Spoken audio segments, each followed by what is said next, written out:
جناب یہ تھی شرمناک حرکت. بالکل آگے بڑھ جاتے ہیں اور ایک اور معاملے کا ذکر کرتے ہیں جس کے تانے بانے بھی جا کر کہیں نہ کہیں بھارت سے ہی مل رہے. آپ کو پتا ہے کہ سڈنی کے ساحل پر یہ واقعہ پیش آیا جس میں فائرنگ کی گئی 2 لوگوں کی جانب سے اور اس میں 16 افراد جان سے گئے اور 40 سے زائد زخمی ہوئے. پہلے ہی دنیا بھر میں ایک بڑا یہ اس کو سانحہ سمجھا جا رہا تھا مگر جو سانحہ ہوا اس کے فوراً بعد ایک اور تشویشناک محاذ کھل گیا نہیں بلکہ کھول دیا گیا. وہ تھا جھوٹ، فیک نیوز اور پھر پاکستان کے خلاف ایک منظم طریقے سے ڈیجیٹل پروپیگنڈا اس کی مہم چلائی گئی اور فوراً بعد اس واقعے کے بھارتی اور افغان سوشل میڈیا اکاؤنٹس، اسرائیلی اکاؤنٹس، انہوں نے بغیر کسی تحقیق کے، کسی تصدیق کے خود سے ہی پاکستانی مقیم ایک نوجوان ہے نوید اکرم، اس پر اٹیک کرنے شروع کر دیے. سوشل میڈیا پر اس کی تصاویر اٹھا کر چلانی شروع کر دی کہ یہ ہے وہ بندہ جس نے دہشت گردی کی ہے اور اس کی تصاویر چلاتے گئے. ظاہر ہے اس نے پھر اپنا جوابی ایک ویڈیو میسج بھی ریکارڈ کر کے دکھایا بھائی کہ میں وہ بندہ نہیں ہوں، آپ فیک نیوز چلانا بند کریں. اور پھر پاکستان سے بھی جو دہشت گرد تھا اس کا کہیں سے تعلق نہیں نکلا. تب تعلق کہاں سے نکلا ہے؟ وہ تعلق جو ہے نا اس کا نکلا ہے جناب انڈیا سے، انڈیا کی ریاست حیدرآباد سے. اور یہ پروپیگنڈا جو ہے بھارت کا وہ بھی بے نقاب ہو چکا ہے. اور اس کے بعد کچھ میں نے ایسی بھی ٹویٹس اور کچھ ایسے بھی سٹیٹمنٹس دیکھے انڈین میڈیا کی طرف سے جہاں پر انہوں نے فوری طور پر ایک تو ریموو بھی کیا اپنی اس الزام کو جو پاکستان پر لگایا گیا تھا اور اس کے بعد یہ کہا کہ ہماری مس انفارمیشن تھی، غلطی سے یہ چلا دیا گیا. دوسری طرف اگر ہم بات کریں دوسرا حملہ آور جو ہے اس کے بیٹے کے بارے میں پتہ چلا ہے کہ وہ آسٹریلیا میں مقیم تھا اور اس کے پاس آسٹریلوی پاسپورٹ بھی تھا. یہ حقائق ایک مرتبہ پھر سے اب اس سوال کو جنم دے رہے ہیں کہ پاکستان کو بدنام کرنے کی جلدی کیوں تھی؟ کون ہے جس کو پاکستان سے اتنا زیادہ مسئلہ ہے؟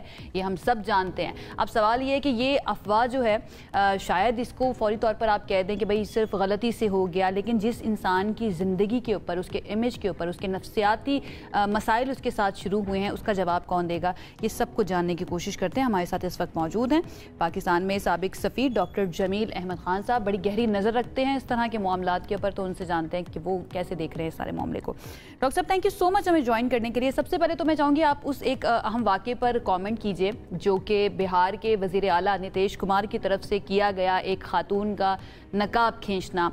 کیا میسج دیتا ہے یہ پوری ریاست اور پورے ملک کو اور اسپیشلی پوری دنیا کے اندر جتنے بھی لوگ فوکس کیے ہوئے ہوتے ہیں کسی بھی چیف ایگزیکٹو کے اوپر کسی ریاست کے، اور کتنا خطرناک ہو سکتا ہے یہ؟ آپ کے ناظرین کے لیے صبح 9 کا سلام. اور آج آپ نے بڑے اہم نکات اٹھا لیے اس نقاب کے معاملے سمیت، تو اس پر میں ایک منٹ کا تبصرہ کرنا چاہوں گا. اور ظاہر ہے سڈنی والا واقعہ تو بڑا دل دہلانے والا واقعہ ہے اور اس کی کنڈمنیشن ہر ایک نے کی ہے، پاکستان نے بھی کی ہے. پاکستان کے خلاف جو پروپیگنڈا ہے اس پر بھی چند لمحے میں آ جاتا ہوں.